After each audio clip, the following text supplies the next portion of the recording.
Competitive exams एक scam है और वो देश के यूथ का टाइम वेस्ट करते हैं। नाउ मैं इतना कंट्रोवर्शियल क्लेम क्यों मेक कर रहा हूँ और सच्चाई क्या है, आइए जानते हैं इस वीडियो में। कॉम्पिटिटिव एग्जाम क्यों खराब है, इसको आंसर करने से पहले पॉजिटिव सम गेम और जीरो सम गेम में क्या डिफरेंस होता है उसको देख लेते हैं। जीरो सम गेम्स में क्या होता है कि जो टोटल वैल्यू है वो कांस्टेंट रहती है, यानी कि सारे प्लेयर्स उस कांस्टेंट वैल्यू के लिए, लिमिटेड वैल्यू के लिए लड़ रहे होते हैं। लेकिन जो पॉजिटिव सम गेम्स होता है उसमें जो वैल्यू होती है टोटल, वो उस गेम को खेलने से बढ़ती है, यानी कि उसमें वैल्यू क्रिएशन भी होता है। तो reason number 1 why competitive exams are bad यही है कि वो एक जीरो सम गेम है, यानी कि सारे स्टूडेंट्स एक लिमिटेड नंबर ऑफ सीट्स के लिए लड़ रहे होते हैं और इस प्रोसेस में कोई वैल्यू क्रिएशन नहीं होता। कॉलेज की सीट्स उतनी ही रहती है एग्जाम के बाद भी। और इसके कॉन्ट्ररी हम पॉजिटिव सम गेम्स की बात करें तो वो एक क्रिएटिव एंडेवर होता है और उसके वेरियस एग्जाम्पल हो सकते हैं कि एक नया सॉफ्टवेयर बनाना, रियल वर्ल्ड में कुछ hardware banana, even creating a YouTube video या फिर स्टार्टिंग अ बिजनेस। ये सब पॉजिटिव सम गेम्स हैं क्योंकि स्टार्टिंग में वैल्यू जीरो थी या बहुत कम थी,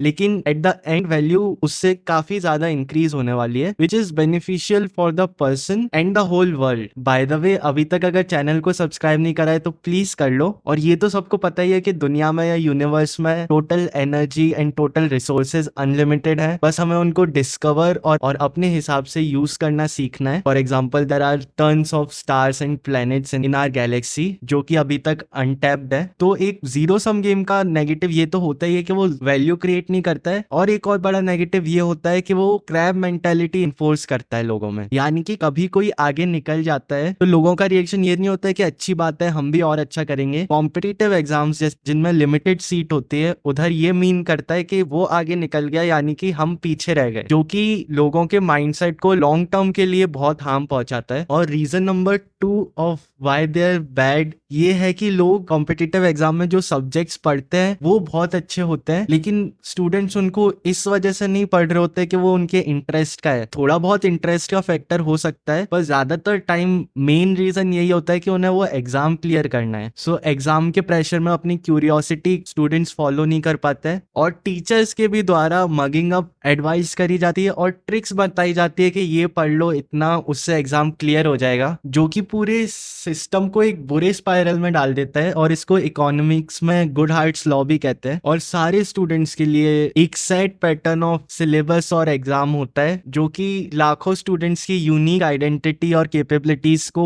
इग्नोर कर देता है। इसी वजह से समराइज करूं तो देश के लिए और देश की इकोनॉमी के लिए बहुत जरूरी है कि देश का यूथ ऐसे प्रोजेक्ट्स और एंडेवर्स अंडरटेक करे जो कि उनकी यूनिक आइडेंटिटी, उनकी क्यूरियोसिटी एंड स्किल्स पर बेस्ड है, और वो पॉजिटिव सम गेम्स है, यानी कि वो एट द एंड वैल्यू बढ़ा रहे हैं, वैल्यू क्रिएट कर रहे हैं। और जितना यूथ पॉजिटिव सम गेम्स पर फोकस करेगा उतना ही देश आगे बढ़ेगा। So this is it for the video. ऐसी और इंफॉर्मेशनल वीडियो के लिए चैनल को प्लीज सब्सक्राइब कर लो अभी, and I will see you soon. Bye.